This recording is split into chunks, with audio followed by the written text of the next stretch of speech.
Llegó el ministro del Interior, Nicolás Martinelli. ¿Cómo le va? Muy buenas tardes, Peti. ¿Cómo ¿Todo estás? bien? Bien. Bueno, bienvenido, ministro.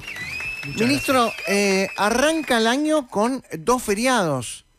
El 1 de enero y el 2 de enero, que es su cumpleaños. Exactamente. Ajá. Y además de cumpleaños. El primero cumple un tío y el 2 cumplo yo. Así que tenemos 3 días seguidos de festejo. ¿Es medio en volante cumplir el 2 de enero? Debe ser más jodido el primero, ¿no?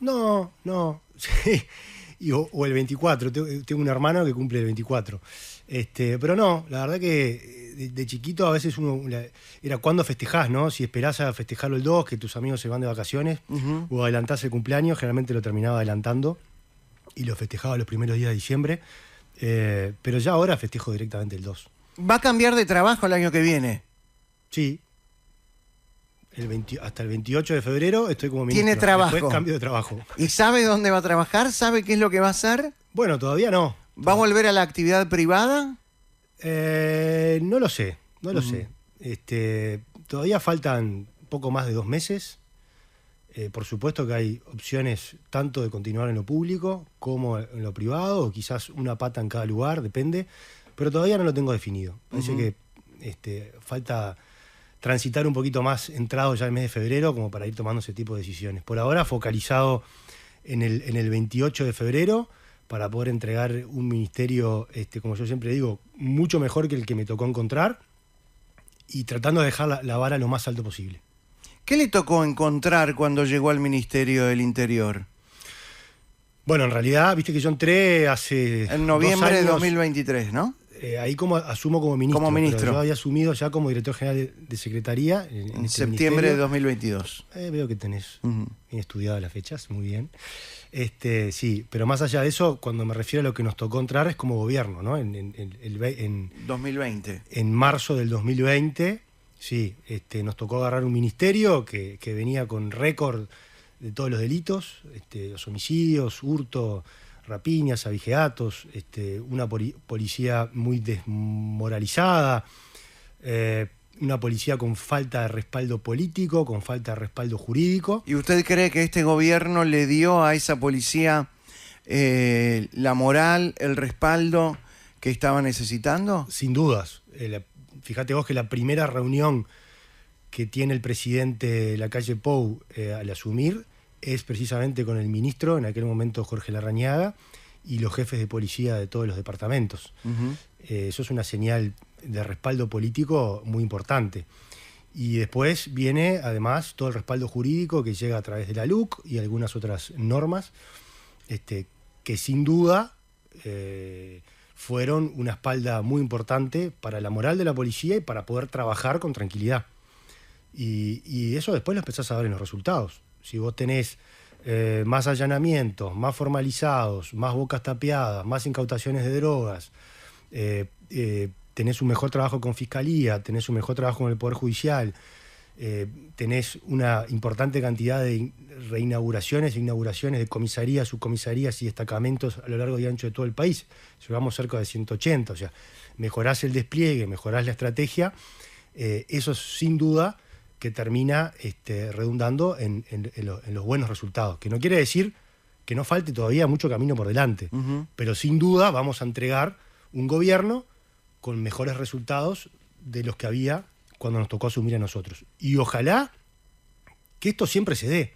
Este va a ser el primer gobierno desde la salida de la democracia hasta ahora que le va a entregar al siguiente gobierno mejores números de seguridad que los que encontró. Pero ojalá que esto sea algo que se empiece a dar en el futuro, porque lo que todos queremos, de las principales preocupaciones que tenemos los uruguayos es sin duda la seguridad pública. Y por lo tanto uno siempre desea que al Uruguay en ese sentido le vaya bien. Y lo que yo le transmití en una de las conversaciones que estuve con Carlos Negro, el próximo ministro, dice, ojalá que vos puedas entregar un ministerio también mejor que el que yo te estoy entregando ahora. De eso se trata, ¿no? Ahora vamos a hablar de los números y de la diferencia entre números, pero a mí me interesa, más allá de números, hablar de criterios.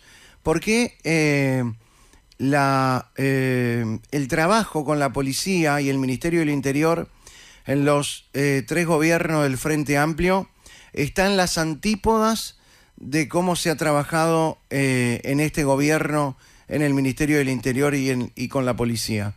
¿Por qué tenemos dos modelos totalmente diferentes, antagónicos? Bueno, a ver, yo creo que siempre hay un proceso de aprendizaje, ¿no?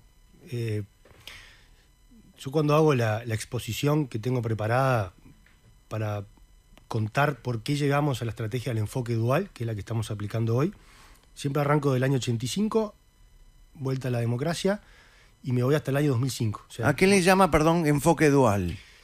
El enfoque dual es la estrategia que estamos llevando adelante, que tiene dos pilares fundamentales: el trabajo de la represión y el trabajo en causas. Las causas son aquellos motivos que llevan a las personas a cometer delitos, que después podemos profundizar un poco más. Pero estos dos pilares son los que en cualquier país civilizado y que ha trabajado en serio en materia de seguridad pública es necesario trabajarlos. No como yo te iba a contar ahora, que desde el 85 hasta el 2005 se trabajó más que nada en un pilar represivo y poco en las causas. ¿Hasta qué año? Hasta el 2005. ¿Por qué no pone el gobierno o los gobiernos... Gobierno de los partidos tradicionales. Ajá. De 85 al 2005, gobierno de los partidos tradicionales. Represión. El enfoque estuvo más del lado de la represión que el trabajo en las causas. Había trabajo en causas, pero muy tímidamente. Lo importante de la represión es que la represión ayuda a contener el crecimiento del delito. Del año 2005 al año 2020, gobierno del Frente Amplio. Y el Frente Amplio entra con otra visión de la seguridad pública. O sea, la represión para el Frente Amplio era mala palabra. Entonces ellos se pararon mucho más en un pilar de trabajo en las causas. ¿Usted entiende como ministro del Interior que la represión sea una mala palabra? No, para nada. De hecho, la represión es uno de las tres acciones policiales. Prevención, disuasión y represión. ¿Y por qué el Frente Amplio no la utilizó? Bueno, en aquel momento habrán teorizado de que la represión no era conveniente, de que de esa forma no se podían bajar los niveles delictivos, que había que apostar a las causas. Pero ahí hay un error de diseño, que lo que yo te decía, la represión ayuda a contener. Si vos no reprimís, el delito se te dispara. Porque además, el trabajo vinculado a las causas, y ahora sí, cuando hablamos de causas, estoy hablando, por ejemplo, en todas aquellas cuestiones que pueden llevar a las personas por el camino delictivo. Entiéndase la deserción estudiantil, entiéndase el abordaje en las drogas, o el consumo de drogas, o el consumo de alcoholismo, la falta de oportunidades laborales, la falta de esperanza, de expectativas de vida. O sea, hay un montón de cuestiones que a uno lo pueden después volcar por el camino equivocado, y está bien trabajar sobre las causas. El problema es que todo el abordaje de causas lleva muchos años. Para vos obtener resultados en esas materias, podés estar 10, 15 o 20 años. Una reforma educativa, por ejemplo. Es más fácil destruir que reconstruir. Es mucho más fácil destruir y más rápido que reconstruir. Claro. Entonces, al Frente Amplio, bien intencionado, pues de hecho crearon el Ministerio de Desarrollo Social, que después lo terminaron acompañando todos los partidos políticos, tenían desde el punto de vista teórico apostar a las causas. Después en la práctica fue muy malo la implementación, porque prácticamente no implementaron muchas políticas vinculadas a las causas, sobre todo en el Instituto de Rehabilitación. Por ejemplo, el MIDES no tenía una oficina en el Instituto Nacional de Rehabilitación. ¿Usted empezó a trabajar en el MIDES cuando arrancó en el 2020? Exactamente, fui director general del MIDES. Sí. Y y ahí, precisamente, siendo yo director general, inauguramos la primera oficina del MIDES en el CONCAR. Que fue un paso. ¿No tenía una oficina en el MIDES? CONCAR? No tenía oficinas en ningún instituto de rehabilitación. Tenía nula presencia en los institutos de rehabilitación. Entonces, ¿usted llegó a decir cuando llegó al MIDES a trabajar en marzo de 2020 que siendo director de la Secretaría General del MIDES era como estar en una película de terror? No recuerdo si se iba a decir exactamente eso, pero puede ser. En definitiva, el Ministerio de Desarrollo Social era el último ministerio que se había creado, tenía apenas 15 años, era un ministerio tremendamente desorganizado, no tenía procesos para nada, y mucho menos procesos informatizados, era todo básicamente a papel. ¿Y qué le transmitían? No había una estructura orgánica, los funcionarios no tenían una carrera administrativa. A eso iba, ¿qué le transmitían los funcionarios? Creo que había 2 unidades ejecutoras nada más en ese momento, un ministerio que debía tener... Después terminamos creando 8 o 9 unidades ejecutoras porque es muy importante para el control del gasto, las unidades ejecutoras. Y todo eso llevó a trabajar con mucha desidia, ¿no? En las compras y descontroles y en los inventarios de las compras que se hacían. ¿Dentro del MIDES? Dentro del Ministerio de Desarrollo Social, sí. Y por eso se hizo necesario, en aquel momento, hacer auditorías. Que las auditorías, lo que yo siempre dije, a ver, las auditorías lo que son una radiografía que te permite a vos saber en qué situación te están entregando, en este caso el ministerio, pero puede ser una empresa. Vos vas a comprar una empresa, lo que vas a hacer es, Claro. se llama due diligence, o sea, lo que vas a hacer es una especie de auditoría legal, contable, notarial, etcétera, etcétera, que te permita saber el estado de situación. Y por eso es que nosotros, al haber encontrado un ministerio muy desorganizado, que empezaban a surgir muchos elementos de presunta ilegalidad, decidimos empezar a auditar determinados departamentos. ¿Qué encontraron esas auditorías? Bueno, ahí encontramos contenedores, por ejemplo, en el puerto de Montevideo, que estaban hace muchos años con insumos médicos, además estábamos atravesando la pandemia en ese momento. Encontramos un montón en otros lugares, en otros depósitos del ministerio, ropa, sillas de ruedas, me acuerdo que habíamos encontrado, que habían venido también en otros contenedores en otras épocas y nunca se habían donado, nunca se habían entregado, bicicletas, o sea, un montón de cosas, cosas que se compraban y no se usaban, desde pintura, cera, hasta, me acuerdo haber encontrado como 4 o 5, ¿cómo se llama esto? Los motores que vos prendés para dar energía. Los generadores. Los generadores, sí. Además carísimos, aquellos generadores, un montón de cosas. Cada vez que abrías un placar o cada vez que abrías un depósito, ahí encontrabas un montón de cosas que nadie sabía de dónde venían, nadie sabía su procedencia. Después también el ministerio compraba un montón de insumos y herramientas para los refugios, por ejemplo. Te estoy hablando de heladeras, cocinas, microondas. ¿Y quedaban allí? Y garrafas, y que se cambiaban y nunca se conocía el destino después de dónde iban a parar esas heladeras y cocinas y electrodomésticos que se habían comprado y que eran propiedad del ministerio. El ministerio las ponía, las compraba el ministerio, eran del ministerio, las ponía para equipar refugios, pero después cuando venía el periodo de recambio, lo que sea, bueno, ¿qué pasaba con esas cuestiones? Ticket de alimentación, o sea, un montón de cosas que derivó, naturalmente, que nosotros después denunciáramos en la justicia, en la fiscalía, como corresponde, esos hechos de apariencia delictiva. Nosotros denunciamos hechos de apariencia delictiva, no denunciamos a ninguna ex jerarca en particular ni nada por el estilo, denunciamos los hechos que encontramos. Y eso sigue hoy ahí en ¿Cómo en que sigue? ¿Sigue en fiscalía? Sí, eso sigue. ¿Porque se archivó? No está archivado.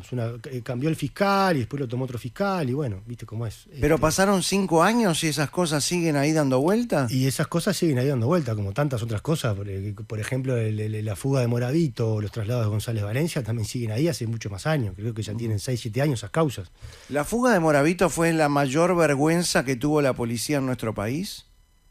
Yo creo que la fuga de Moravito sí fue una de las mayores vergüenzas que tuvo la policía y creo que es una de las mayores vergüenzas que tiene hoy la fiscalía de nuestro país. ¿Quiénes ayudaron a escapar a Moravito? Y bueno, eso es parte de la investigación que está en fiscalía. ¿Y por qué todavía no se sabe? Y bueno, eso habría que preguntarle a la fiscalía o a los fiscales. También hubo algún fiscal que inició el proceso, después cambió y está en manos de otra fiscal. Habría que preguntarle a esos fiscales por qué no se avanzan esas causas, ¿no? ¿Y por qué no se llama a declarar? Yo creo que ya se han llamado a declarar a prácticamente todos. Bueno, Bonomi ya no está, pero Jorge Vázquez podría dar más explicaciones al caso. Sí, hay varios ex jerarcas de aquel momento que podrían dar explicaciones. No solo Vázquez, el ex director Charles Carrera, directores del INR de la época, director de Asuntos Internos de la época, el propio director de la Guardia Republicana de aquella época también. O sea, hay un montón de gente. ¿Quién era el director de la Guardia Republicana? En aquella época era Clavijo.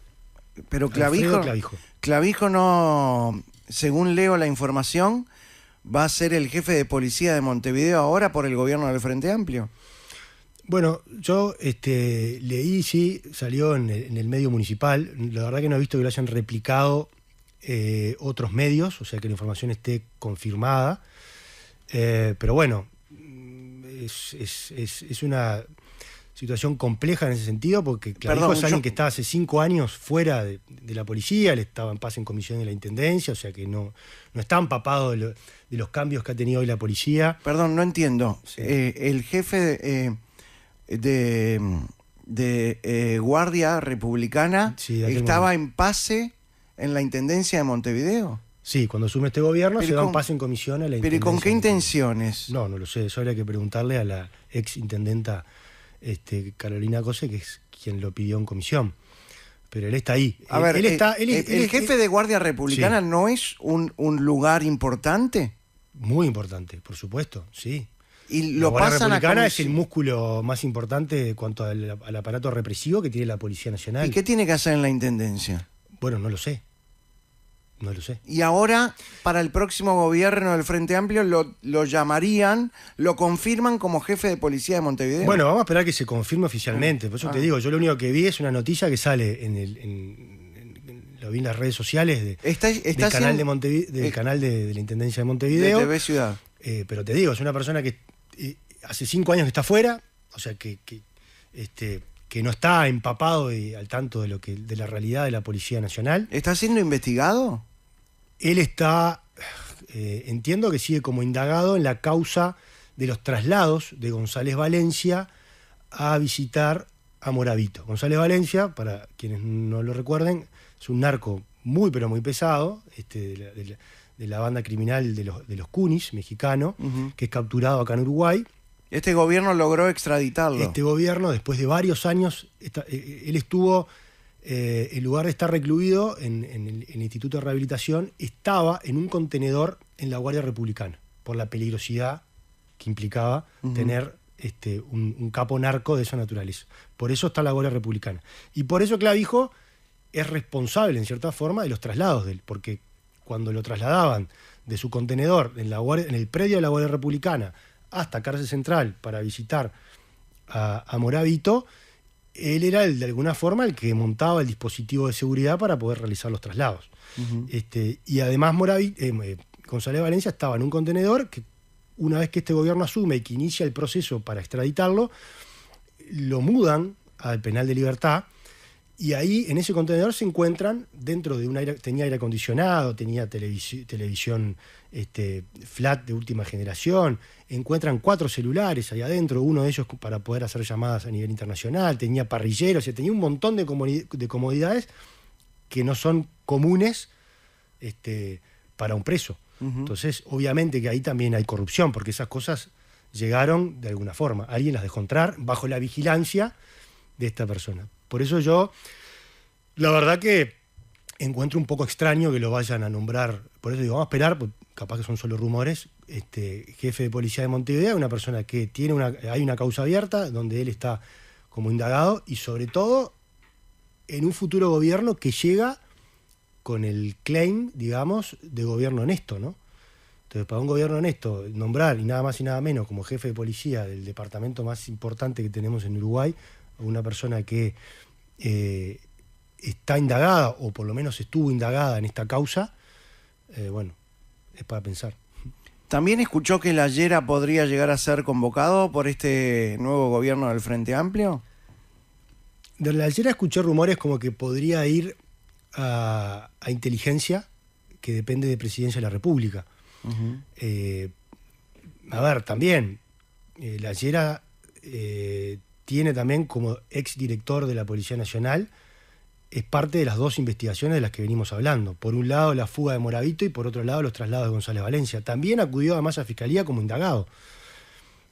Por eso llama la atención nuevamente que estas 2 personas, sin estar cerradas esas causas y en proceso de seguirse investigando, sean nombradas en un gobierno que se dice ser honesto. La Llera no había dicho también que este país en el 2018 se estaba convirtiendo en El Salvador. Dijo eso, y bueno, ahí tenés un poco lo que era la imagen de la policía y de la seguridad pública en ese momento, ¿no? Que nada más y nada menos que el director nacional de la policía diga eso, imagínate cómo después impactan la moral de toda la policía y de toda la población. Porque vos sos el que tiene que solucionar en parte todos esos problemas, y vos bajaste los brazos, básicamente.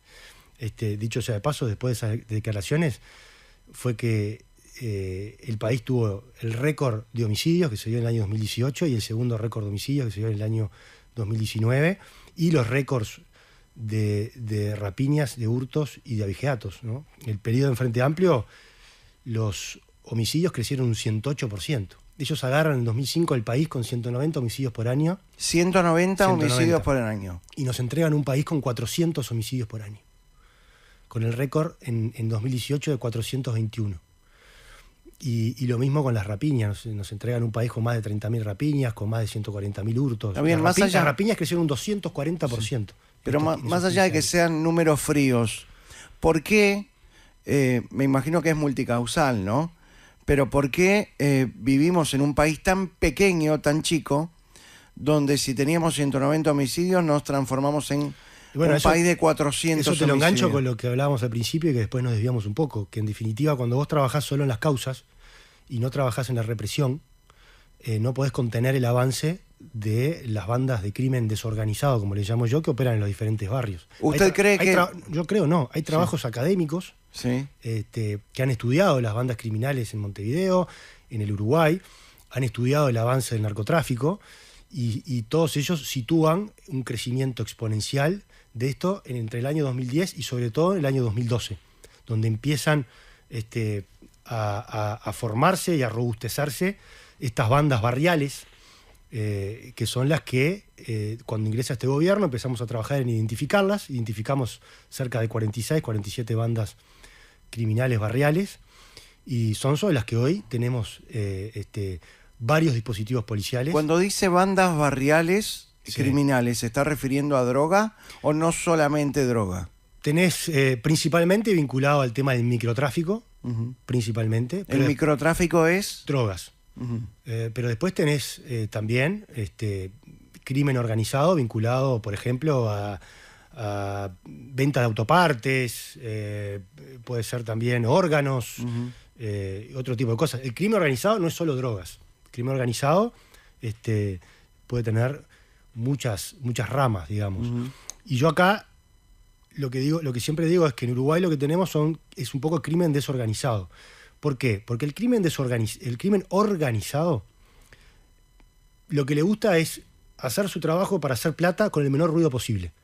Cuanto vos más ruido haces en un barrio, más presencia de la prensa tenés y más presencia policial atraés. Entonces eso es malo para el negocio. Para el crimen organizado, que tiene plata, que tiene recursos y que no respeta la ley, es mucho más fácil ir en cualquier país del mundo y, por ejemplo, pagarle a alguien en aduanas, o pagarle a un policía, o pagarle a quien sea, no importa. Pero trata corruptos siempre hay. Trata de manejarse siempre con los recursos de dinero, financieros, y en última instancia con la violencia. ¿Por qué? Porque para ellos eso es malo para el negocio. En cambio, en Uruguay lo que hay son grupos desorganizados. Son banditas que andan a los balazos en los barrios, llamando la atención, mostrando poderío uno a otro. Entonces, ¿qué genera eso? Genera que la prensa esté permanentemente presente en el barrio, que nosotros hagamos los operativos de intervención en los barrios, que la policía esté ahí permanentemente, que haga los controles de vehículos y de motos. Entonces, eso dificulta la operativa de esas bandas. ¿Por qué esas bandas se adueñaron de los barrios? Ahí volvemos a lo que yo te decía, estos trabajos académicos, ¿Liberaron? ¿El Frente Amplio liberó barrios? Hubo varias políticas equivocadas en esa época, entre ellos el desmantelamiento de las brigadas de drogas de Montevideo y Canelones. No había investigaciones vinculadas al microtráfico. Ellos tenían la visión de que en realidad vos tenías que agarrar al gran narcotraficante, porque si agarrabas al gran narcotraficante cortabas la distribución al microtráfico. El problema es que el gran narcotraficante, el Uruguay, no tiene recursos para ir a buscarlo. Vos no vas a ir a buscar al Mayo Zambada, no vas a ir a buscar al Chapo Guzmán o a los hijos del Chapo Guzmán o cualquier otro narco grande que opera en Colombia, México o en otros países. Porque no tenés recursos, ni humanos ni financieros para hacerlo. Eso lo hacen organizaciones como la DEA o la Organización Antimafia de Italia. Vos lo que tenés que concentrar tus esfuerzos es en colaborar con esas organizaciones y al mismo tiempo trabajar muy fuerte en el microtráfico, que es lo que genera los problemas en el barrio de rapiñas, de hurtos y de homicidios. Está bien, pero ¿por qué razón un gobierno? Entonces, hubo malas políticas desmantelando brigadas de droga. A eso voy, ¿por qué razón? Desmantelaron la inteligencia carcelaria, expulsaron a la DEA. ¿Qué es la DEA? La DEA es la agencia de drogas de Estados Unidos, que es la más importante del mundo, porque tiene oficinas en casi todos los países del mundo. ¿Y estaba acá en Uruguay? Estaba en Uruguay. ¿Y por qué se fue? Y bueno, lo que dijeron los propios miembros de la DEA que trabajaron acá es porque el gobierno anterior se negaba a colaborar con ellos. Entonces no tenía sentido que estuvieran acá. Pero por eso yo siempre pregunto cuál podría llegar a ser la razón por la que un gobierno, en este caso el gobierno de izquierda del Frente Amplio, no quiso colaborar con la DEA, que es la acción de... Y bueno, eso lo dejamos para que cada oyente de este programa, para que la mejor audiencia del mundo... No, pero yo le estoy haciendo la pregunta al ministro del Interior. Y bueno, si vos desmantelás las brigadas de drogas, si vos expulsás a la DEA, si vos, como pasaba... no haces prácticamente allanamientos. Fíjate que hacían 300 allanamientos por año. Nosotros estamos haciendo cerca de 2000.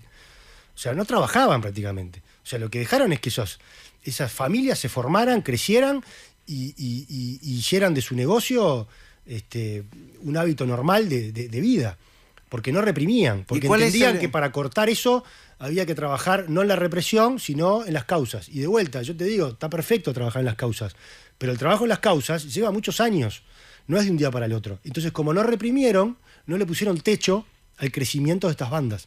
Y en un momento se les dispararon los delitos, se les dispararon los homicidios, las rapiñas, el hurto, al punto tal que el propio jefe de policía de aquella época, la Llera, tuvo que reconocer que si Uruguay seguía por este camino, nos íbamos a parecer al Salvador. Por suerte hubo un cambio de gobierno, un cambio de actitud y un cambio de estrategia. Un gobierno que dijo, no, ya aprendimos de que solo con represión no es suficiente y ya aprendimos con que solo trabajo en causas tampoco. Necesitamos trabajar sobre la base de los dos pilares. La estrategia de enfoque dual. Entonces nos pusimos firmes con la represión, respaldando a la policía políticamente, jurídicamente. La policía entra a todos los barrios. La policía además cambió el despliegue en los barrios, porque antes hacían se llamaban los operativos de saturación. La policía iba a un barrio particular a las 7 de la mañana, se quedaba hasta las 3 de la tarde, hacía algún allanamiento en ese barrio, le pedían cédula a algunos que entraban o salían del barrio y después se iba. Y dejaba el barrio desolado. Uh-huh. Los vecinos muertos de miedo. Nosotros cambiamos ese concepto. Dijimos, no, nosotros lo que vamos a hacer ahora es intervenir los barrios. El despliegue policial tiene que ser, nosotros vamos y nos quedamos. Y no nos vamos hasta que pacifiquemos el barrio. Y además, una vez que estamos ahí... ¿Y eso sucedió? Y eso sucedió. Y además, una vez que estamos ahí, empezamos a trabajar, ¿con quién? Con las otras instituciones públicas que están en los barrios. Puede ser un CAIF, puede ser una policlínica de ACE o de la Intendencia, puede ser una escuela pública, puede ser una organización, una ONG que trabaja ahí con chicos o con determinadas temáticas, pero necesitamos que todos, puede ser un club de barrio, baby fútbol, pero necesitamos que todos se sienten en la mesa para ver cómo solucionamos el problema. Y eso lo hicimos en algunos barrios, que ha dado muy buenos resultados, pero obviamente vamos por el buen camino. Pero te repito, todo esto lleva tiempo. Por eso hay que hablar de esta estrategia con luces largas, una estrategia una política de Estado, política de Estado, uh-huh, donde no nos estemos reseteando cada 5 años y que sin perjuicio de que el gobierno cambie, haya cosas que permanezcan. Porque si no, si yo tengo un programa que funciona bien, que está dando buenos resultados para bajar, por ejemplo, la reincidencia carcelaria, y pierdo el gobierno y viene otro y lo saca porque no fue una idea de ellos, fue una idea mía, perdimos todo este tiempo y arrancamos de cero. Uh-huh. Y eso es muy malo. Por eso tenemos que, todos los que estamos en la actividad política, los que somos servidores públicos, tenemos que tener la madurez política para empezar a trabajar en temas donde se nos va la vida, como por ejemplo la seguridad pública. Hay otros, la educación es otro. Uh-huh. Tenemos que empezar a trabajar como política de Estado. Y dejar de mirar, esto lo hizo fulano, lo hizo mengano. Si es bueno y funciona, se queda. Tiene que quedarse. Y por eso la importancia también de los acuerdos multipartidarios, ¿no? Nosotros hicimos una convocatoria hace 2 años para hacer un acuerdo multipartidario que, fíjate vos, la hicimos... ¿Se lo presentó al Frente Amplio? Sí, pero además lo interesante de este acuerdo multipartidario es que estaba focalizado para presentar propuestas vinculadas a las causas. Uh-huh. No fue el primer acuerdo que se hizo. El Frente Amplio había hecho un acuerdo entre la coalición republicana, todo el sistema político. Nosotros convocamos a todo el sistema político, ajá, incluso el Frente Amplio. Y lo mismo hizo el Frente. Sí. Porque hay que reconocer, el Frente hizo lo mismo. Yo creo que fue no me acuerdo si fue el gobierno de Mujica o en el segundo periodo de Tabaré Vázquez, pero estaba Bonomi de ministro. Se hizo una convocatoria, pero fíjate la diferencia. En lugar de hacer una convocatoria para trabajar en las causas, que era lo que el Frente Amplio entendía que había que hacer, hicieron una convocatoria más que nada vinculada al aumento de las penas. La mayoría de los proyectos que salieron de ese acuerdo multipartidario eran aumentos de penas, que después el Poder Ejecutivo, Bonomi, lo eleva a Presidencia lo manda al Parlamento y la propia bancada de legisladores oficialistas en aquel momento, del Frente Amplio, le termina abochando la mayoría de los proyectos a Bonomi. Nosotros hicimos un acuerdo multipartidario, pero sobre todo no punitivo, no para aumentar las penas, sino para poner foco en las causas. Y llamamos a todos los partidos políticos que vinieron, se sentaron a una mesa, trajeron sus propuestas, llamamos a la academia, universidades, comisionado parlamentario, ONGs, todos trajeron propuestas. De esas surgieron como 80 y pico de diferentes alternativas y quedaron 16.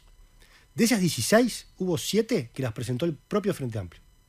¿Y sabés qué? ¿Que ustedes las adoptaron mismo? Nosotros las adoptamos, pero el Frente Amplio no las apoyó. ¿No las apoyó sus propias? No apoyó sus propias medidas. ¿Y por qué va a ser Yo eso? creo que fue una actitud mezquina en ese momento de inmadurez política. Para que no tengan éxito con un gobierno que no es de ellos.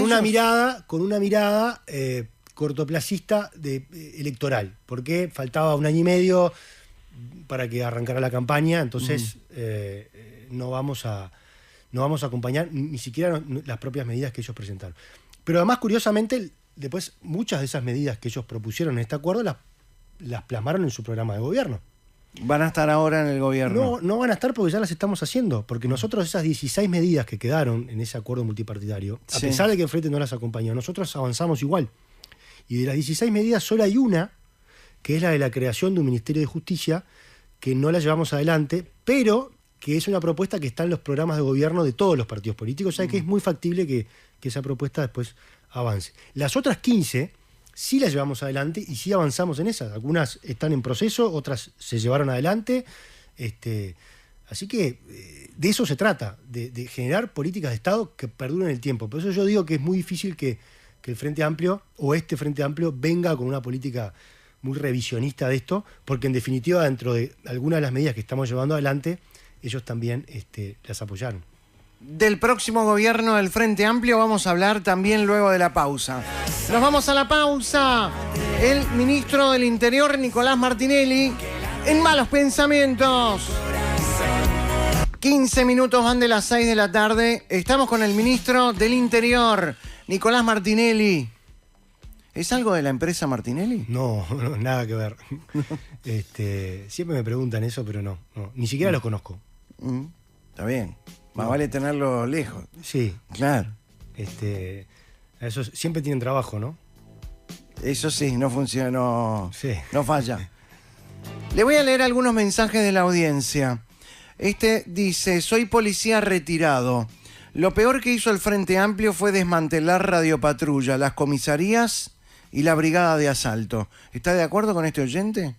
Sí, como mencionábamos en el bloque anterior, no solo lo que menciona el oyente, también desmantelaron un montón de comisarías, subcomisarías y destacamentos en el interior del país, con aquello de que el problema lo tenían en Montevideo, entonces se trajeron un montón de vacantes de funcionarios para Montevideo y cerraron comisarías, tiraron la llave para adentro. Entonces, eso generó también un problema gigante, porque se descuidaron las rutas nacionales, se descuidaron los caminos vecinales, se descuidó el trabajo en frontera, que también es muy importante, y que todo termina después en el problema que comentábamos hoy, ¿no? Del aumento de la violencia y de los homicidios, hurtos y rapiñas que sufrió el Frente Amplio en forma tremendamente exponencial. Bueno, entonces está de acuerdo que si hay que encontrarle causas a las razones por las que perdió el Frente Amplio en el 2019, la seguridad es una de ellas. Totalmente, sí. ¿Usted cree que la seguridad también es una de las razones por las que perdió la coalición republicana? Yo creo que tanto las victorias como las derrotas son multicausales. Ajá. Puede ser que la seguridad haya sido uno de los elementos. Pero siempre se habla que los números han sido mejores. Incluso, no y solo, la sensación. Y la sensación también mejoró mucho, porque en este mismo periodo, si lo comparamos con 2019, había un 75% de los uruguayos que consideraba que la seguridad era el principal problema en el 2019. Y hoy estamos en el entorno del 45-50. Entonces, ahí también se nota que hubo un reconocimiento o una mejoría. Yo tengo algunas encuestas que se han hecho donde los uruguayos reconocen que hay más patrullaje, la mayoría de los uruguayos reconocen que hay más patrullaje, que la policía ha invertido muchísimo en tecnología. Y también hay una pregunta, en realidad siempre se hacen dos preguntas en este sentido. Una pregunta es ¿cuál es el principal problema país? Y la otra pregunta es ¿cuál es tu principal problema? Cuando a vos te preguntan cuál es el principal problema país, generalmente asociás por lo que ves y por esa cosa de empatía, lo que ves en la tele, lo que te transmiten los medios, que es la seguridad. Pero cuando te preguntan cuál es tu principal problema, la seguridad se cae a un tercer lugar. ¿Y el primero o el segundo? Y el primero o el segundo pasan a ser los temas económicos o los temas laborales, por ejemplo. Entonces, ahí también tenés una diferencia entre lo que es la percepción y la realidad. La percepción que te viene por todo lo que vos consumís día a día y lo que ves en los medios, y después la realidad, que es que vos en tu barrio te sentís más seguro. Pero cuando mirás la tele y estás viendo que hubo un homicidio, que hubo una rapiña o que hubo un hurto, bueno, sí, indudablemente que el principal problema debe ser la seguridad. Claro. Y por eso, generalmente lo que nos muestran las encuestas es la primera pregunta sobre la percepción país y no sobre la percepción personal. Y hablando de homicidios, en estos días, sobre todo en la Navidad, se han vivido momentos muy críticos y duros en cuanto a homicidios. ¿Por qué suceden esas cosas? No se pueden evitar los homicidios. Son difíciles de evitar. Los homicidios son muy difíciles de evitar para la policía. Vos no podés poner un policía en cada casa, en cada esquina, en cada boliche bailable, restaurante, lo que fuere. Incluso hasta hace pocos días lo entrevistaban al futuro ministro Carlos Negro y él dijo, yo no me puedo comprometer a bajar los homicidios porque no depende del Ministerio del Interior. Y él, fiscal de homicidios, o sea que conoce muy bien la realidad del tema de los homicidios. Y es lo que yo siempre he dicho, el Ministerio del Interior es el último eslabón de una gran cadena. Y el Ministerio interviene cuando la sangre ya llegó al río. Antes está la educación pública. Si vos tenés una educación que expulsa a 6 de cada 10 gurises del sistema, y bueno, de esos 6 pibes, capaz que hay 12 que se van a laburar. Los otros 4, ¿dónde están? Y son los que ves en los barrios, de repente, en la calle, fumando un porro, y que después los empiezan a reclutar estas bandas de las que hablábamos hoy, y que empiezan con algún trabajito, bueno, andá, llevame un pedido a tal lugar y vení, y llevá y trae, y después lo terminan realmente cooptando como parte de la banda. ¿Usted dice que después, el Frente Amplio generó eso en la sociedad? Bueno, lo que digo es que el Frente Amplio generó un gran problema en el sistema educativo. Por algo este gobierno tuvo que hacer una reforma educativa, porque la que se había hecho en años anteriores venía fracasando con total éxito, y era necesaria una reforma, porque seguíamos expulsando gurises del sistema. Entonces creo que este gobierno, una de las medidas valientes que tomó fue precisamente hacer una reforma educativa, entre otras, pero esta fue una clave. No pudo ir a fondo, lamentablemente, pero bueno, será resorte del próximo gobierno seguir avanzando en ese sentido, porque ahí también necesitamos generar una política de Estado, porque ahí también se nos va la vida como país. Entonces, tenemos que tener un sistema que logre retener a los gurises en el sistema educativo. Pero además tenemos que tener un buen sistema de tratamiento de adicciones. Si tenemos gurises que entran en la droga o entran en el alcoholismo o el tema de salud mental y no tenemos buenos resortes para trabajar en eso, ahí también tenemos una falencia que después puede derivar en que como producto del consumo de drogas o alcoholismo, en hechos de violencia. Está bien señalado eso, pero voy a un caso puntual que es el caso que movilizó a toda la sociedad con el chico, el juvenil de Torque que falleció. ¿Por qué razón 2 mujeres se pelean y aparece un tipo con un arma? La pregunta es, ¿cómo llegamos a esto? Bueno, ahí hay un aumento de la violencia, no en Uruguay, en el mundo en general. Porque lo que pasa acá también está pasando en otros lados. Replica en Argentina, sí. Un ex policía que en una discusión por el volumen alto de la música que tenía un vecino termina matándolo. Y acá han pasado casos similares. Sí, claro. Acá hemos tenido casos de vecinos donde han matado a otro por el volumen de la música. Estamos resolviendo los conflictos de forma más violenta de lo que lo hacíamos algunos años atrás. Capaz que en tu época o en mi época salíamos a bailar, teníamos alguna disputa, te agarrabas a las piñas, nadie intervenía, vos te ibas con un ojo morado y el otro sin un diente, pero quedaba por esa. Esos conflictos ahora se resuelven con armas blancas, con disparos de armas de fuego, y además tendemos a tolerar menos y a enojarnos más rápido.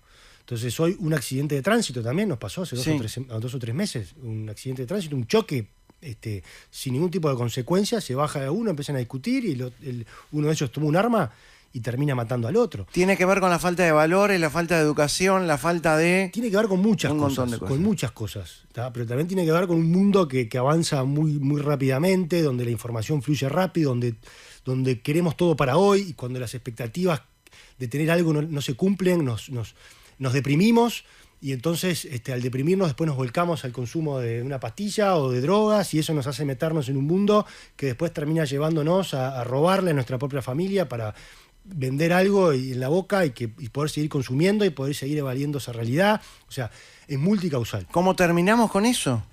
Y bueno, de vuelta, tenemos que políticas de Estado, sentarse, trabajar, luces largas. No hay ninguno de estos problemas que lo vamos a resolver en 2 años, 1, 2 o 3 años. Por eso necesitamos trabajar pensando a largo plazo. Hay algunas sociedades que no lo han resuelto del todo, pero que lo hacen mejor que nosotros. Bueno, tenemos que trabajar mirando qué es lo que han hecho, adaptar ese tipo de políticas acá en Uruguay. Algunas de esas políticas nosotros las hemos traído y las estamos implementando. Un oyente escribe: pena de muerte para los asesinos y se terminan los homicidios. No sé si se terminan los homicidios con penas de muerte. ¿Y estaría de acuerdo con la pena de muerte? No estaría de acuerdo. Pero además es impracticable porque Uruguay tiene firmado sendos acuerdos internacionales que lo hacen impracticable. Como el Pacto de San José de Costa Rica, la Declaración de Derechos Humanos, etcétera, etcétera. O sea que Uruguay ya no podría implementar la pena de muerte. Salvo que te salgas de todos esos sistemas y lo quieras implementar, pero... Otro mensaje de un oyente dice: Peti, ¿cómo estás? ¿Le podés preguntar al ministro si Carolina Cose tiene custodia policial en su casa? Me ha llamado la atención que siempre hay 2 policías en la esquina de su casa. Sí, tiene custodia. No solicitó... ¿Carolina Cose? Sí, nos solicitó custodia para su casa. Hicimos un análisis con el equipo de comando y bueno, accedimos a ponerle una custodia. También después nos solicitó tener custodia móvil. Pero por alguna razón en particular, ¿por qué alguien puede pedir una custodia policial? En el caso de ella, yo creo que, no me acuerdo, hubo un episodio en donde se publicó la dirección de su casa y entonces tanto ella como su equipo entendieron de que eso ameritaba que tuviera custodia. No sé si en algún medio de prensa o alguien que publicó... Custodia es vigilar la casa. Custodia es vigilar, eso, sí, se llama una estática, como decimos nosotros, que es un móvil que estaba apostado en la puerta de su casa a las 24 horas para pero no vigilar su gente casa. que pueda seguir a... No, después me pidieron que le pusiera gente para seguirla y ahí le dijimos que no, el análisis de riesgo no arrojaba que fuera de riesgo y le dijimos que no. El que sí tiene, obviamente... que eso siempre se hizo así, es el presidente electo. Que a eso corresponde y además se coordina desde Presidencia de la República con el jefe de seguridad de Presidencia de la República. O sea que eso ya está coordinado prácticamente desde el día siguiente que Yamandu Orsi resultó electo. Hablando de Yamandu Orsi, del presidente electo, el 1 de marzo asume el Frente Amplio. ¿Qué le cuenta la policía a usted como ministro del Interior del próximo gobierno del Frente Amplio? Porque el Frente Amplio ha disminuido, no le ha dado respaldo a la policía en su momento. ¿Usted cree que la policía confía en este nuevo gobierno del Frente Amplio? ¿Va a darle una carta de...? Están como en la expectativa. Yo creo que carta de crédito sí, porque en definitiva es un nuevo gobierno y no necesariamente tiene por qué arrastrar los errores del pasado. Creo que a esta altura es más que claro que cometieron muchos errores en materia de seguridad pública, que uno de los factores principales por los que perdieron la elección en su momento fue por el tema de la seguridad pública.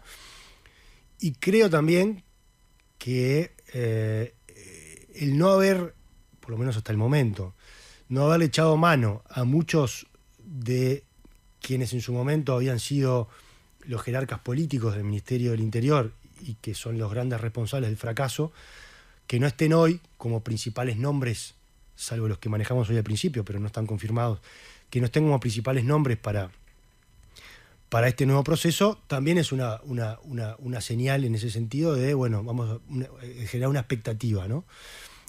Pero sin duda que todavía subsiste todo aquello de que, bueno, vinieron, desmantelaron, no nos dieron respaldo, la moral de la policía estaba muy baja, ¿Usted cree que los equipamientos que sí, nos compraron eran muy malos, porque en aquel momento se compraban autos chinos que se iban rompiendo, la policía tenía el 70% de su flota vehicular estaba en talleres mecánicos. Y hoy es al revés, hoy el 75%, 80% de la flota hoy efectivamente está patrullando las calles. ¿Por qué? Porque se cambió, se compraron vehículos de mejor calidad, se hicieron mejor los llamados a licitación, permanentemente cada 70.000 kilómetros o 2 años tenés vehículos nuevos, se hizo una fuerte inversión en materia de tecnología, o sea, hoy la policía realmente es una policía muy pero muy equipada, muy preparada. Hay licenciaturas en la escuela de policía en criminología que antes no había, o sea, y tenés una policía con una tecnología de vanguardia. Lo que yo siempre digo, hoy la policía uruguaya es de las policías más tecnificadas en América Latina y una de las más tecnificadas en el mundo. En el mundo tenés la misma tecnología que usa Estados Unidos, tenés la misma tecnología que usa Israel, a donde yo fui y tuve la posibilidad de conocer tecnología de ahí. O sea, no tenemos nada en ese sentido que envidiarle a los países más avanzados. Lo que falta es seguir trabajando, falta tiempo, y seguir trabajando en esto de las políticas de Estado vinculado a las causas. Le quería preguntar si cree que con todo esto que cuenta y con lo que ha sido el gobierno del Frente Amplio de no represión, ahora cree que van sí a reprimir. Yo creo que sí, ya lo han dicho durante la campaña y además varios de los académicos que los asesoran y técnicos que los asesoran, ya la palabra represión ya está de vuelta en el menú, porque entendieron que sin represión no van a obtener buenos resultados. Pero bueno, también depende mucho de las personas que vos pongas. Yo la verdad que no veo que vaya a haber grandes cambios. Yo me parece que van a arrancar... ¿Usted cree que el ministro Negro va a seguir una continuidad de lo que usted ha hecho en el gobierno? En gran parte sí. Creo que su discurso ha sido muy similar al que yo he tenido todo este tiempo.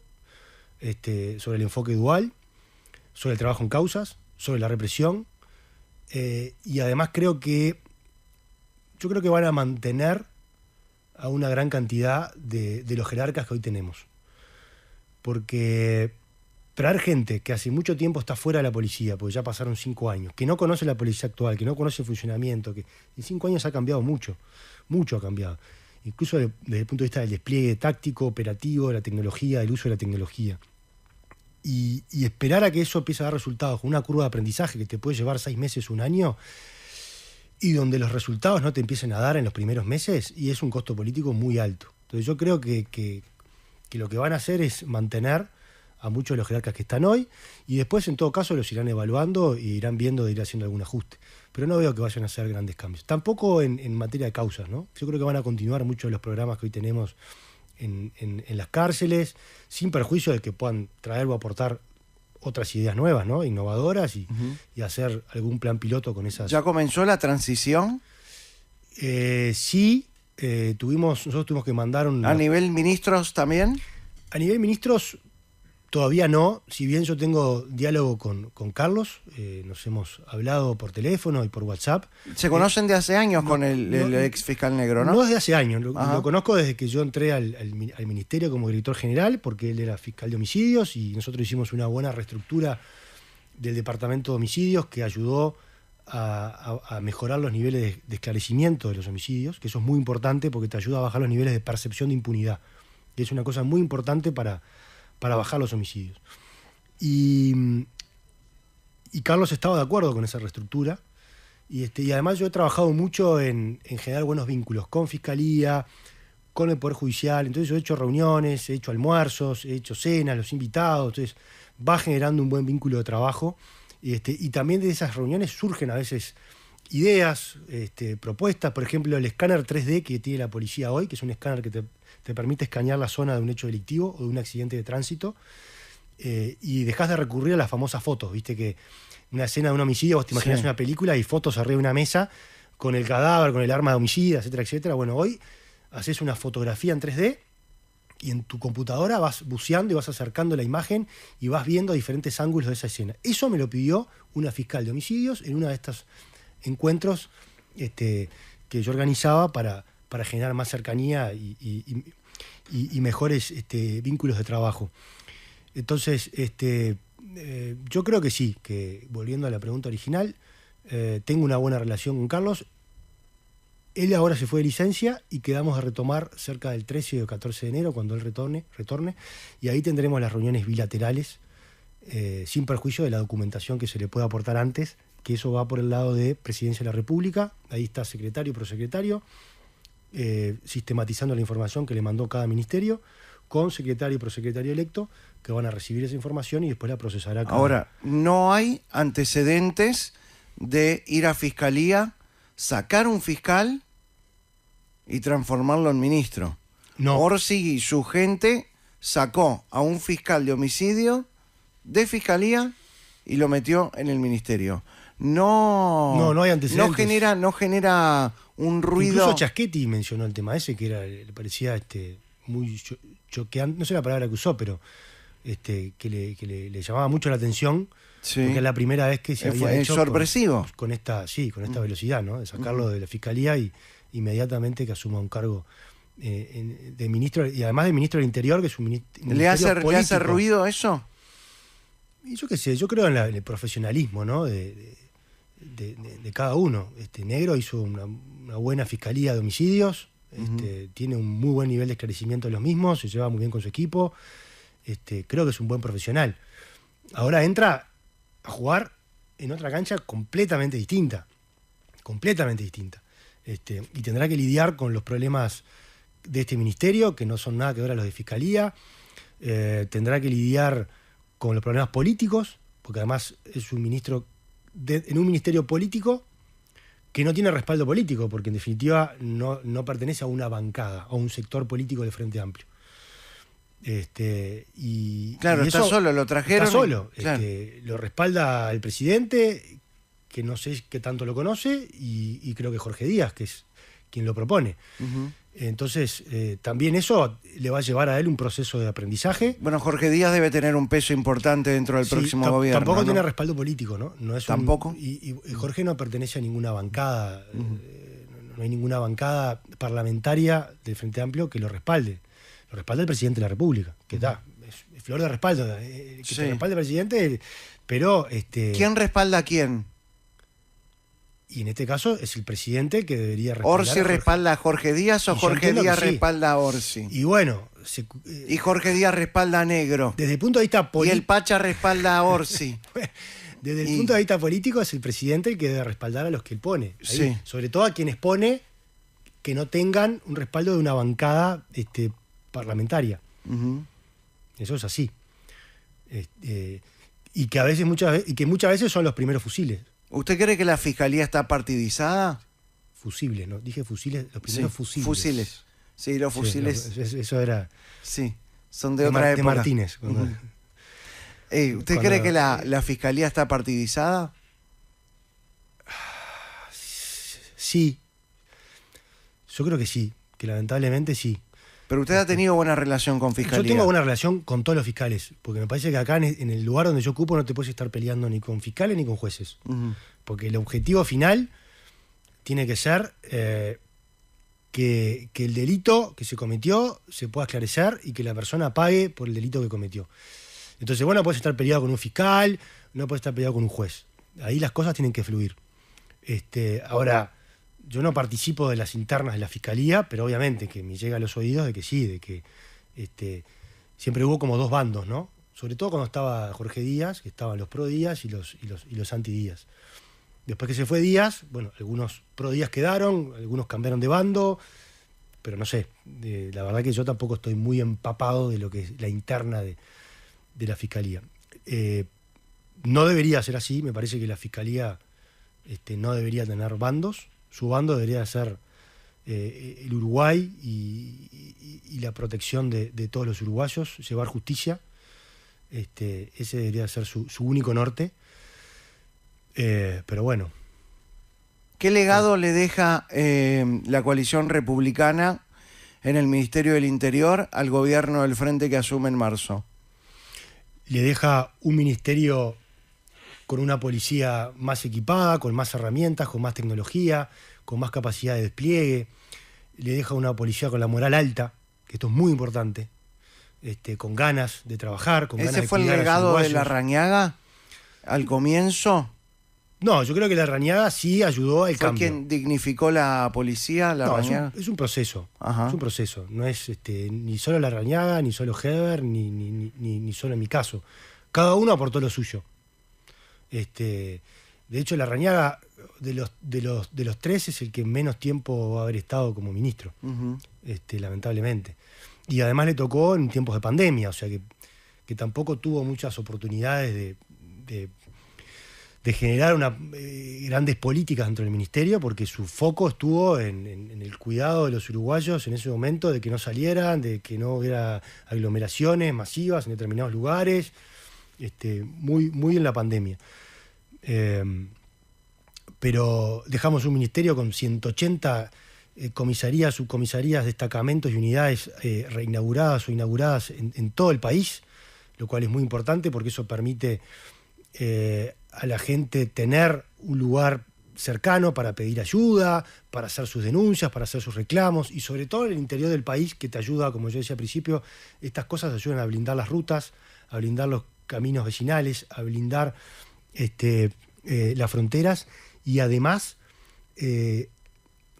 ayuda mucho las comisarías y las subcomisarías en el interior del país tienen otro rol distinto a Montevideo, tiene un rol más social.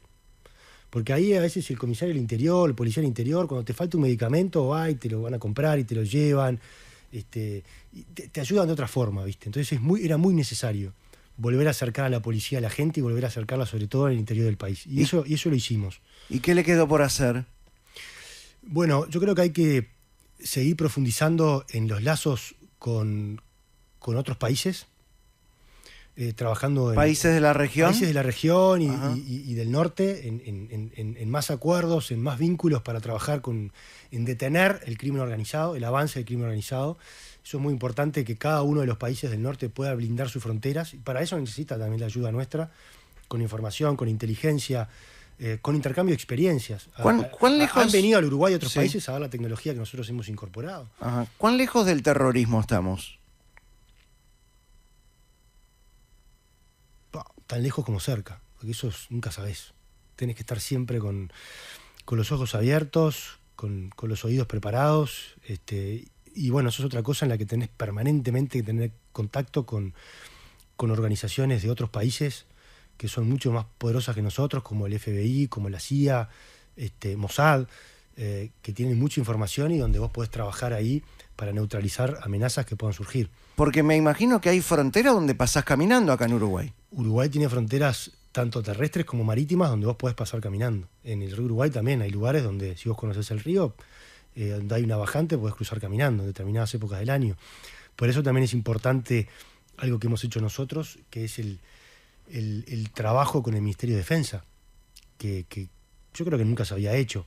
Empezamos a trabajar en conjunto para hacer operativos de despliegue en determinados puntos de la frontera, nosotros brindando inteligencia, ellos brindando equipamiento y recursos humanos, porque tienen la jurisdicción en los primeros 20 metros en los primeros 20 kilómetros, de la zona fronteriza, y dio muy buenos resultados. Eso permitió hacer, en los lugares donde nosotros poníamos foco, hacer pinzas para desviar el ingreso del contrabando, llámese de armas o de lo que fuere, por determinados caminos vecinales donde teníamos apostado destacamentos, y a su vez, si se desviaban por esos caminos vecinales, salían algunas rutas donde teníamos apostado otros destacamentos, y eso permite que hoy tengamos la mayor incautación en términos monetarios de contrabando que ha tenido el país. Y bueno, en ese sentido es que hay que seguir trabajando. Yo creo que hay un debe. Me quedó el debe también, que no me dio el tiempo, la verdad, de las comisarías virtuales. Me hubiera encantado avanzar en esa tecnología. ¿A qué se refiere con las comisarías Y que vos virtuales? puedas ir a la comisaría y tengas un tótem o algo semejante, y que puedas hacer Como una hay en los locales de comida rápida. Exactamente. O puedas ir a un shopping y Sí. puedas hacer una denuncia. Yo qué sé, capaz que en un shopping hay Extravío de cédula. está migraciones, y vos podás hacer ahí en el tótem también una denuncia o determinados trámites, sin la necesidad de esperar en el mostrador que te atiendan. Creo que lo que se viene es un poco de eso, ¿no? El avance de la tecnología va por ese lado. Que cada vez el individuo tenga más autonomía para hacer su propia gestión sin la necesidad de que te atienda una persona. Bueno, porque hay veces que hay gente que no denuncia por toda esta burocracia Sí. Pero tener un tótem o tener así oficinas en lugares comerciales podría haber Sí, ayudado muchísimo. Ayudaría mucho. Igual nosotros hemos ampliado mucho los lugares de denuncia. Yo te decía, Sí. todas estas comisarías que hemos inaugurado son puntos de denuncia, tenemos más tablet. Hoy se hacen más denuncias por tablet que las que se hacían en el gobierno anterior. Y el nivel de denuncia, lo que se llama la cifra negra, es la misma. O sea, ese mito de que, oye, las denuncias bajaron porque la gente denuncia menos. Es mentira. El que te diga eso te miente. Es mentira. Porque vos haces encuestas de victimización, que hasta ahora no las hacía el ministerio, las hacían las encuestadoras más prestigiosas del país, y ellos tienen encuestas de victimización de hace 10, 12 años atrás, y el nivel de cifra negra de denuncia es el mismo, se ha mantenido en el tiempo. Y ahora sí nosotros vamos a hacer encuestas de victimización. Ya firmamos un convenio con la INE, con el Instituto Nacional de Estadísticas, para empezar a hacer encuestas de victimización. De hecho ya están en campo trabajando, y yo creo que le va a quedar al próximo gobierno para poder hacer, o para poder dar las cifras de la primera encuesta de victimización que van a empezar a hacer, o se van a empezar a hacer en forma regular, ¿verdad? A partir de ahora. Que es un insumo más para medir los niveles delictivos. No es el único insumo. Las denuncias siguen siendo el insumo más importante. Pero además las encuestas de victimización te ayudan, como te decía yo, a medir esa cifra negra. El gobierno del Frente Amplio tuvo 15 años para mejorar el hacinamiento carcelario. No lo hizo. No. Este gobierno tuvo 5 años también para llevar adelante algunos proyectos. Tampoco se hizo lo que correspondía. ¿Por qué siempre dejamos a último momento este tipo de proyectos que podrían recuperar, si es que se puede recuperar a un delincuente, pensando en una cárcel Huerta, Quinta, en una cárcel en el interior, en una cárcel sin hacinamiento?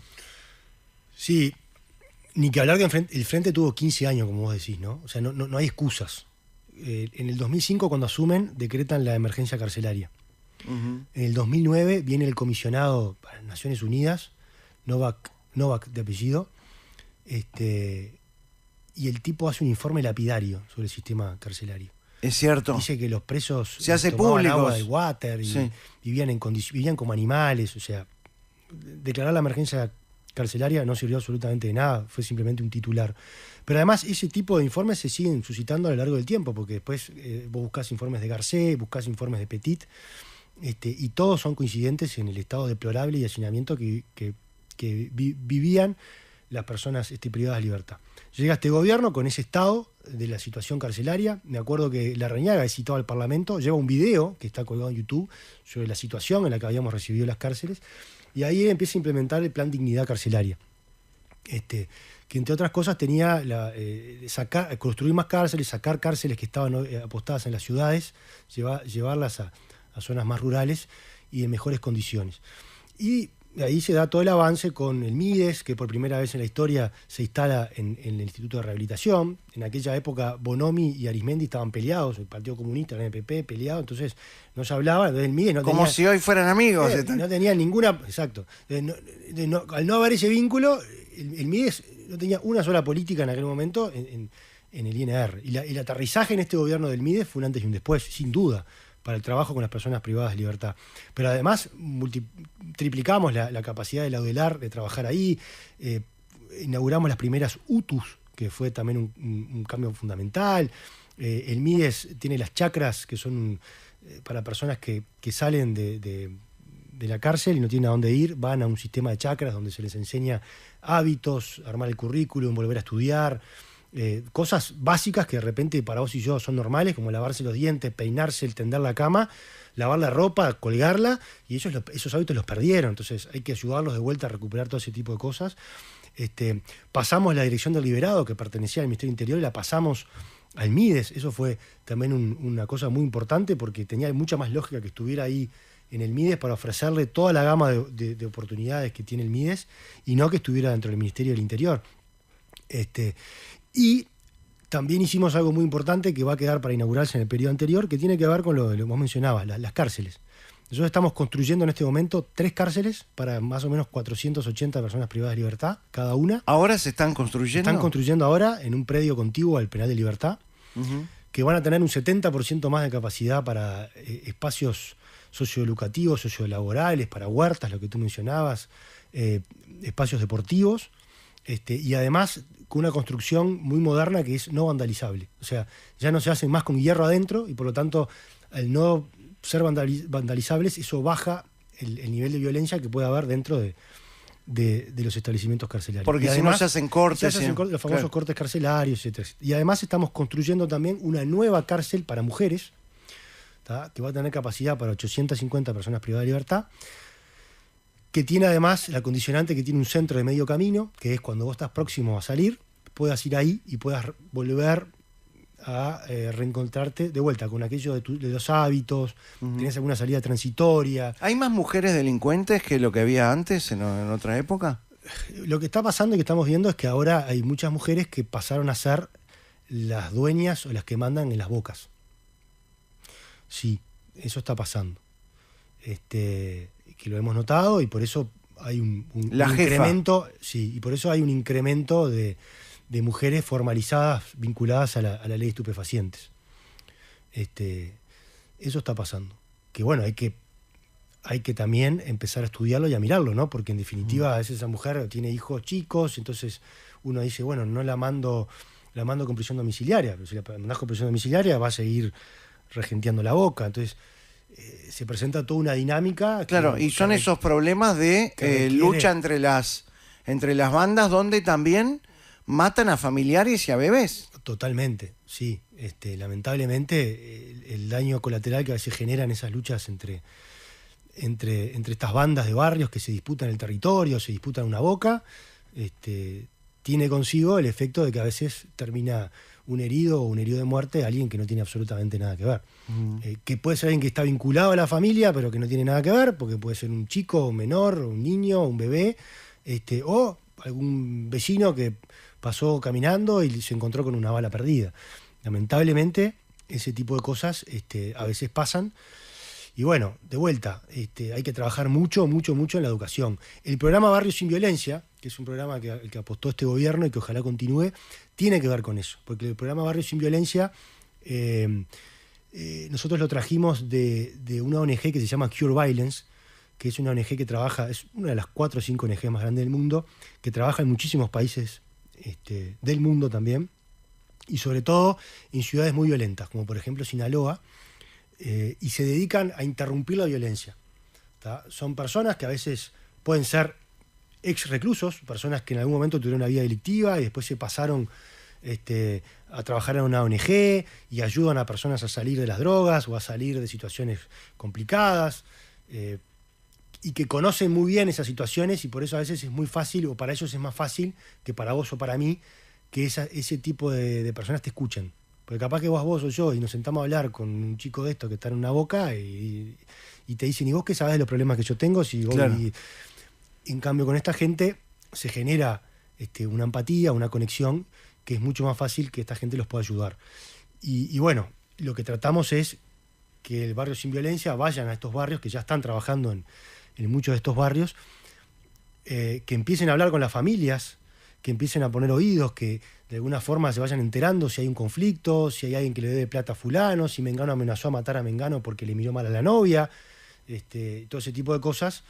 Ellos intercedan en esa situación y eviten que se produzca el primer homicidio, o si se produce el primer homicidio, o eviten que se produzca la venganza de ese homicidio. Porque generalmente un homicidio genera un segundo homicidio por el hecho de la venganza y genera todo un efecto en cadena que después se puede arrastrar durante muchos años. Lo que pasaba en Villa Española, entre dos familias que se disputaron mucho tiempo el territorio, la disputa no había iniciado por problemas de drogas, se había iniciado porque uno se había metido con la novia del otro y entonces uno mató y después se mató al primo y eso desencadenó una disputa que llevó muchísimos años.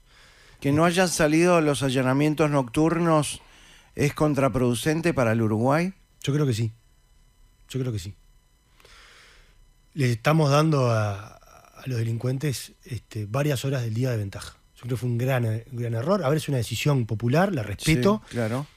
Yo creo que faltó, quizás, nos focalizamos mucho más en la ley de seguridad social, para que no salga, que en los allanamientos nocturnos. Uruguay es uno de los 4 países en el mundo que no tiene allanamientos nocturnos, 4 países en el mundo integrantes de Naciones Unidas, ¿verdad? Creo que es Mozambique, si mal no recuerdo, Nicaragua y Portugal y Uruguay. Son los 4 países que no tienen allanamientos nocturnos. Y sí, es un problema. Es un problema porque los delincuentes saben que vos de noche no podés entrar. Conocen al dedillo la norma. Y las normas penales también. Entonces ellos operan de noche. Distribuyen la droga de noche, mueven las armas de noche, esconden la mercadería de noche, salen a hacer sus fechorías de noche. Y cuando vos estás en el medio de una persecución, porque viste a una persona que disparó, lo salís a correr y el tipo se meta dentro de una casa, no podés entrar. ¿Y qué tenés que hacer? Tenés que montar una vigilancia hasta el día siguiente. Y tenés 7, 8, 9 horas de vigilancia hasta que sale el sol. Y en esos barrios, donde todas esas casas están conectadas unas con las otras, azoteas, etcétera, etcétera, cuando entraste al día siguiente, generalmente te abren la puerta, te dicen vení, entrá, porque ya se deshicieron de la droga, se deshicieron del arma, no tienen evidencia ninguna, y si no, cuando entraste, por la fuerza, ya no encontrás nada. Entonces, yo creo que sí, que le dimos una ventaja, pero bueno, son las reglas de juego de un sistema democrático. ¡Pausa! El ministro del Interior, Nicolás Martinelli, en Malos Pensamientos. Nos vamos unos minutos y volvemos. 5 minutos van de las 7 de la tarde. Estamos con Nicolás Martinelli, el ministro del Interior. ¿Usted dudó cuando el presidente lo llamó y le dijo, quiero que usted sea el ministro del Interior? No. ¿No? No, de hecho... ¿Le dio miedo? No sé si la palabra es miedo, pero bueno, te abruma una responsabilidad enorme. Y yo me acuerdo cuando me lo dijo, yo le dije, presidente, estoy preparado. Porque yo ya era director general, conocía muy bien el ministerio. Director general del Ministerio del Interior. El número 3, ¿no? Sí, los directores generales en los ministerios son como los CEOs de una empresa. Uh-huh. Son los que conocen el ministerio, son los que firman. O sea, yo creo que después del ministro es el rol más importante. O sea que también es muy importante la elección de los directores generales en los ministerios. Y yo sabía que yo podía ser una de las opciones cuando Heger se fuera, sobre todo en marzo, que él volvía al Senado para hacer campaña política. O sea que yo sabía que era uno de los nombres que se podían manejar eventualmente. Después eso se adelantó, terminó siendo en noviembre. Pero bueno, yo venía, como te digo, ya mentalizado, preparado, que capaz que me tocaba. Y eso fue me acuerdo que fue cuando me llamó. Él estaba creo que estaba en Washington, había viajado por Naciones Unidas, no me acuerdo bien. Y me llamó para decirme, y yo le dije, bueno, bien, estoy preparado. Y eso fue la conversación. Es un ministerio de mucha exposición y de mucha sobreexposición. Muchísima exposición. Es el ministerio político, de gobierno. De mucha notoriedad. Que además todo termina ahí. Uh-huh. Todo lo residual también termina ahí. Hasta algo básico como si un legislador quiere hacer un pedido de informe, si no sabe a qué organismo dirigírselo, bueno, va para ahí y de ahí después se contesta o se ve para dónde enviarlo. Y después es el ministerio que si viaja el ministro de Economía, el subsecretario de Economía, al mismo tiempo, vos quedás como ministro de Economía. O viaja el canciller y el vicecanciller y vos quedás como canciller. Entonces tenés una enorme responsabilidad más allá de lo político y por eso siempre se tiende a ser una persona de mucha confianza del presidente, ¿verdad? ¿Y cómo pudo sostener o acompañar el Ministerio del Interior con un bajo perfil? Porque no es un ministerio para tener un bajo perfil como usted lo ha tenido de la manera que lo hizo. Sí, fue una decisión personal, uh-huh. Pues entendí que lo mejor para mí era que me juzgaran por la gestión. El final, 28 de febrero, cuando pasemos raya, que me juzguen por eso. Y no por la cantidad de veces que uno sale en los medios. En un ministerio como este, que todos los días hay noticias para dar, perfectamente yo podría convocar a Y no de las mejores, además. Y no de las mejores, perfectamente yo podría convocar a una rueda de prensa de mañana, a una conferencia de prensa de tarde el mismo día y salgo en todos los informativos. O sea, si a mí me juzgaran por la cantidad de veces que salgo en los informativos, sería el mejor ministro. Entonces no pasa por ahí. Pasa por la gestión. Y por eso fue una decisión personal. Además, obviamente, acompañada para tener un menor desgaste. Y además también que la policía pudiera tener más protagonismo. Porque hay temas que son policiales y me parece que quien tiene que transmitirlo es la policía. Yo te puedo hablar de un homicidio puntual o de un robo grande que haya llamado la atención mediática, por ejemplo. Pero en definitiva el que tiene los detalles finos es la policía, o es el jefe de policía del departamento, o es el jefe o el director nacional. Porque a la prensa a veces le gusta preguntar ¿y qué calibre era el arma? ¿Y cuántos cartuchos se encontraron en el piso? ¿Y de qué posición se disparó? Entonces, vos no tenés todos esos detalles. Lo tuyo es un rol más político. Eventualmente, si hay un director de la policía que se equivoca, bueno, ahí sale el ministro y dice, no, esto no es así, o sí, esto fue así. Pero creo que fue algo bueno. Me parece que fue algo bueno bajarle el perfil al Ministerio del Interior. Le bajó el perfil al Ministerio del Interior y usted como ministro se mostró también con un bajo perfil, quizás un poco más humano. ¿Qué recuerda de los momentos que ha vivido en el Ministerio como uno de los días más tristes como persona, no como ministro? Ahí me tocaste una fibra complicada. El día más difícil que me tocó fue cuando mataron a Meireles, un oficial de la policía, que le dispararon en un operativo en Marconi. Y bueno, ese fue un día difícil. El día siguiente, llamar a la viuda, hablar con ella, la familia, él tiene 2 hijos, de 12 y de 8 años. Además, el fin de semana fue el cumple de ellos. Estuve por la casa, me llegó un regalo. Todo eso fue muy difícil. El velorio, el entierro, fue durísimo. Me imagino que este tipo de noticias debe ser también movilizante, porque cuando el ministro del Interior no duerme. No, mi teléfono descansa. está 24 horas prendido, y cuando está enchufado cargando está prendido y recibo mensajes en cualquier hora del día. Claro, y recibe una mala noticia, no sí. Vuelve a dormir. Y no, me tocó recibir el año pasado, también por estas fechas, ¿te acordás el triple homicidio en La Floresta?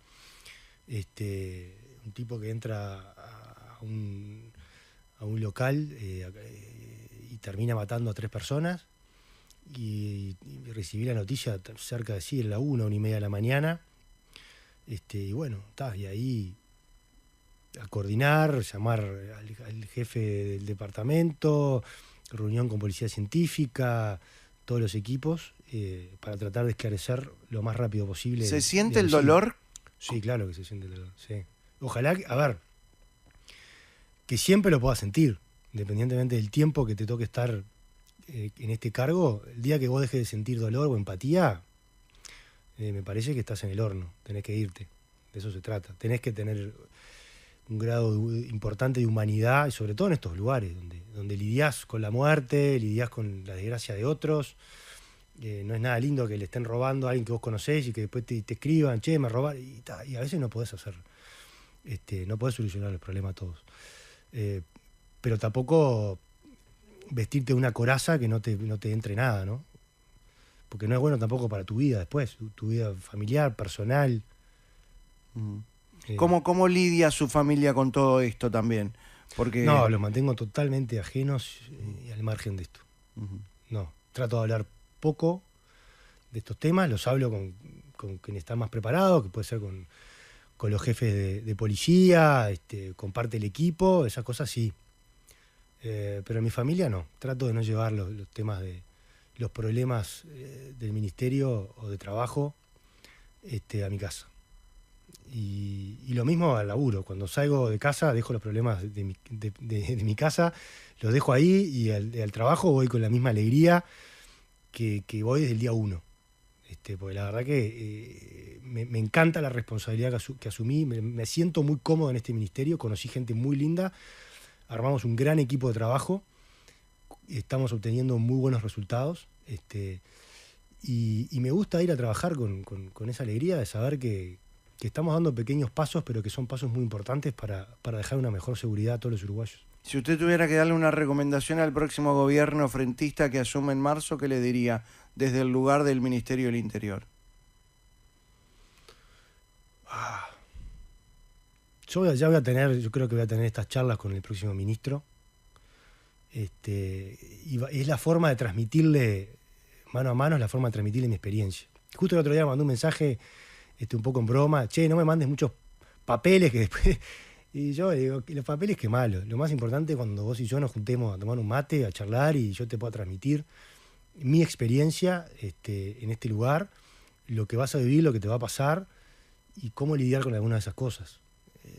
Eso es lo más importante. Después lo otro, si vos tenés un buen equipo, por eso yo digo que yo no creo que vayan a cambiar mucho. Si vos tenés un buen equipo que funciona, que los resultados están acompañando, también es muy, muy importante para apoyarte. Trabajar en equipo en estos lugares es clave. Si vos no sabés delegar, si elegís mal a quienes te van a acompañar, estás frito. En esto, y creo que en la vida, ¿no? Recién... Tengo un tío que siempre dice, sí, le arrasa a la mujer, le arrasa la vida. Y eso pasa lo mismo con todo. Con los amigos, le arrasa a los amigos, lo mismo. Claro. Le arrasa a tus compañeros de trabajo, a tus equipos. Totalmente. Chao. Entonces, en eso hay que ser muy celoso, muy cuidadoso.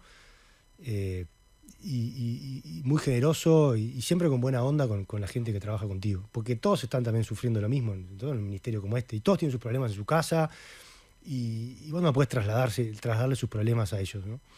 Vos tenés que lidiar con los tuyos, en tu casa, te vas, cerrás la puerta, te vas al trabajo con la misma alegría, saludás a todos, buen día, buenas tardes, buenas noches.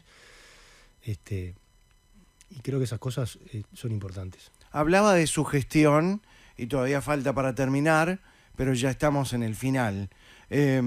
¿Usted cree que hoy está entregándole al país un Uruguay más seguro de que el que encontró cuando entró al ministerio? Sí, sin dudas. Me preguntás en qué me baso y las estadísticas y los índices. No tengo ninguna razón para cual no creer en ellos. Si hoy tenemos cerca de 12, 13.000 rapiñas menos que cuando arrancamos el gobierno, si tenemos cerca de 25, 30.000 hurtos menos cuando arrancamos el gobierno, 1.000 abigeatos menos, y bueno, es importante, algo cambió.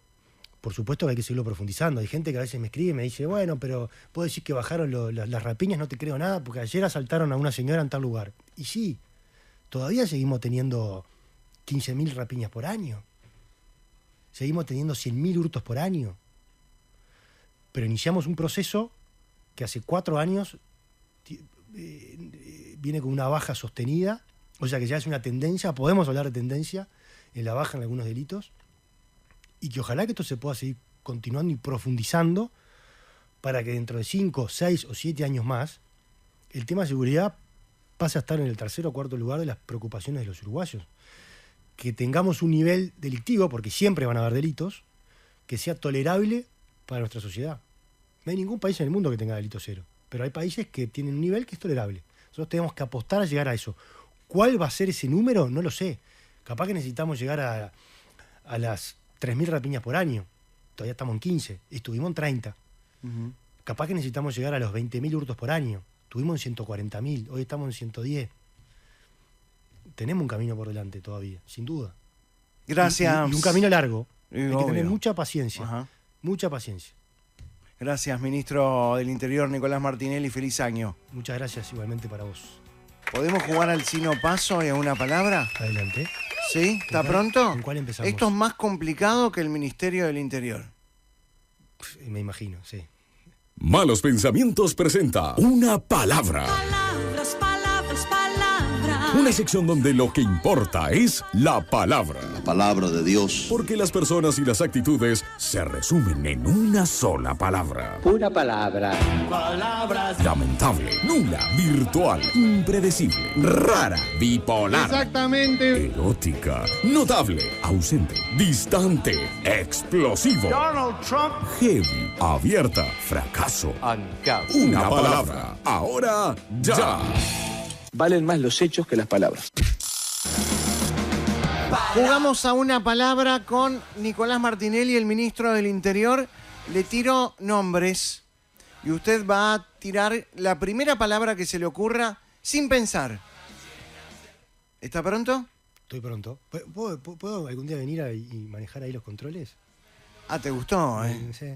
Ujú. Sí. ¿Le gustó cómo hacemos el programa? ¿Sabes que siempre me intrigó cómo era que ponían las... Está bien, los pero aplausos y las ahora risas y- ahora no se puede comentar nada, ¿eh? Es un secreto de Después Estado. del 28 de febrero te voy a tener tiempo libre. Puedo venir a Puede a dar venir una si mano. quiere. Sí, cómo no. Luis Lacalle Pou, Un estadista. la 404.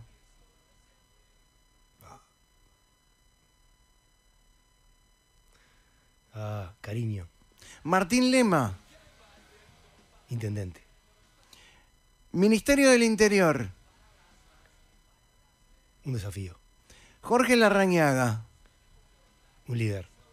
Carlos Negro, Fiscal. el ex fiscal de corte Jorge Díaz.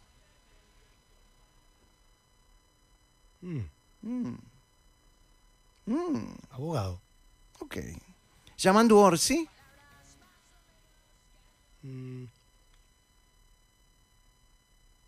Interrogante.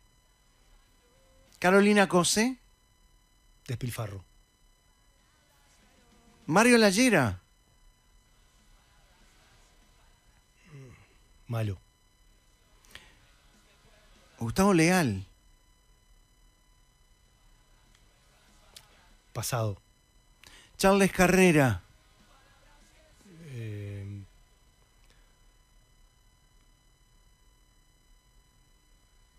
Pasado. la Fiscalía, Desafío. Valeria Ripoll, Una militante. Nicolás Martinelli. Tu amigo. Tu amigo. ¿Jugamos al Sino Paso? Dale. Llega a malos pensamientos. Sí, no, paso. Solo una respuesta. Sí. Solo una palabra. ¡No! Solo una contestación. Paso. Ante cada pregunta. Sí. ¡No! Paso. Jugamos al Sino Paso. Nicolás Martinelli, Ministerio del Interior, ministro, hasta el 28 de febrero. Puede responder sí, no y paso. Paso solo en 2 oportunidades. ¿Está listo? Estoy listo. ¿Cree que todos los policías le fueron leales? Sí. ¿Está capacitado Mario Lallera para liderar la Secretaría de Inteligencia? No. ¿Cree que Gustavo Leal tiene influencia dentro de la Policía Nacional? No. ¿Eduardo Bonomi fue el peor ministro del Interior desde el retorno de la democracia? Sí. ¿Cree que hoy la gente se siente más segura que hace 5 años? Sí. ¿Carlos Negro puede haber sido desde Fiscalía un operador del Frente Amplio? No.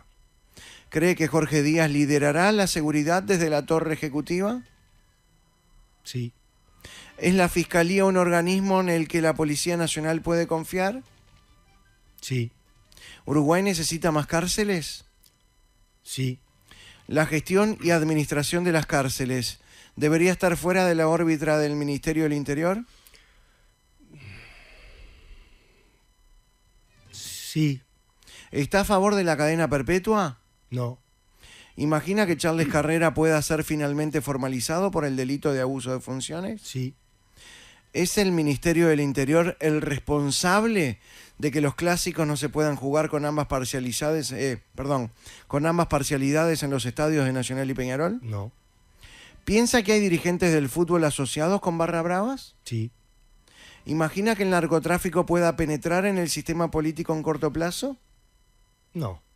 ¿La Secretaría para la Lucha contra el Lavado de Activos cumple a cabalidad con el rol que se le asigna?